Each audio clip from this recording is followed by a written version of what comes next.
തിരുവമ്പാടിയിൽ pulse polio immunisation പരിപാടി ജനകീയ പങ്കാളിത്തത്തോടെ സംഘടിപ്പിച്ചു.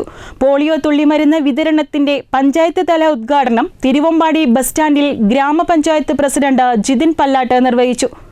തിരുവമ്പാടിയിൽ ദേശീയ പൾസ് പോളിയോ ഇമ്മ്യൂണൈസേഷൻ പരിപാടി ജനകീയ പങ്കാളിത്തത്തോടെയാണ് നടന്നത്.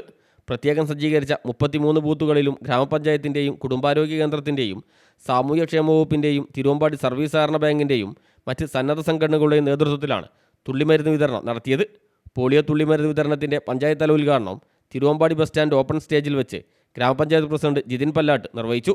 ഗ്രാമപഞ്ചായത്ത് വൈസ് പ്രസിഡന്റ് PR അജിത അധ്യക്ഷയായി. തിരുവമ്പാടി കുടുംബാരോഗ്യ കേന്ദ്രം മെഡിക്കൽ ഓഫീസർ ഡോക്ടർ KV പ്രിയ പൾസ് പോളിയോ ദിനാചരണ സന്ദേശം നൽകി. ആരോഗ്യ വിദ്യാഭ്യാസ സ്ഥിരം സമിതി അധ്യക്ഷൻ PA ഫിറോസ് ഖാൻ, വാർഡ് മെമ്പർമാരായ Biju എണ്ണാറമണ്ണിൽ, Mariyamma Bamu, gramapanchayat secretary S Sarath Lal, Thiruvambady service സഹകരണ bank secretary Jose Mathew, health inspector M Suneer തുടങ്ങി നിരവധി പേർ ചടങ്ങിൽ സംബന്ധിച്ചു. പഞ്ചായത്തിലെ 33 പോളിയോ ബൂത്തുകളിലും വാർഡ് മെമ്പർമാരുടെയും ആരോഗ്യപ്രവർത്തകരുടെയും അംഗൻവാടി വർക്കർമാരുടെയും മറ്റു സന്നദ്ധ സംഘടനകളുടെയും രക്ഷിതാക്കളുടെയും നേതൃത്വത്തിലാണ് ഉദ്ഘാടന ചടങ്ങുകൾ നടന്നത്. News bureau, Thiruvambady.